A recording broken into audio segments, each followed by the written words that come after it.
बिस्मिल्लाहिर्रहमानिर्रहीम। अस्सलाम वालेकुम। इमाम अली अलैहिस्सलाम की खिदमत में एक शख्स आके कहने लगा, या अली, दिन के आगाज़ में सबसे पहले क्या होता है?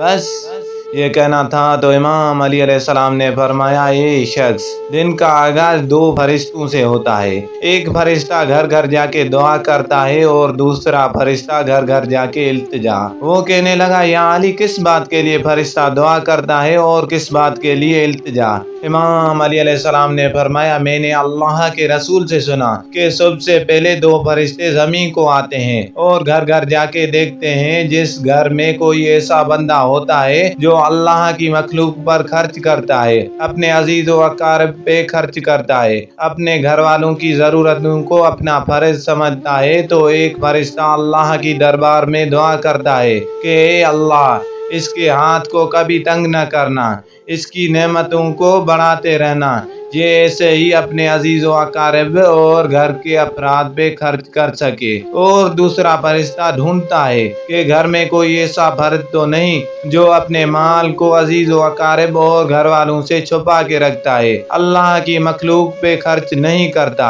याद रखना, जब वो किसी ऐसे इंसान को देखता है जो अपने माल को ज़खीरा करके इंसानों से छुपा के रखता है, तो अल्लाह की दरबार में फरियाद करता है कि ए अल्लाह, इस बंदे से इस दौलत का सख्त हिसाब लेना और इस बंदे को दुनियावी दौलत से महरूम कर दे, क्योंकि ये अपनी दौलत तेरे बंदों पे खर्च नहीं करता, अपने घर वालों और अजीज़ व अकारिब को अपने माल से महरूम रखता है। और यूं अजीज़ व अकारिब पे खर्च करने वाला दुनिया में फरावानी और आखिरत में अजीम अजर पाता है, और जो अपने अजीज़ व अकारिब पे खर्च नहीं करता वो दुनिया में रुसवाई और आखिरत में सख्त अजाब देखता है।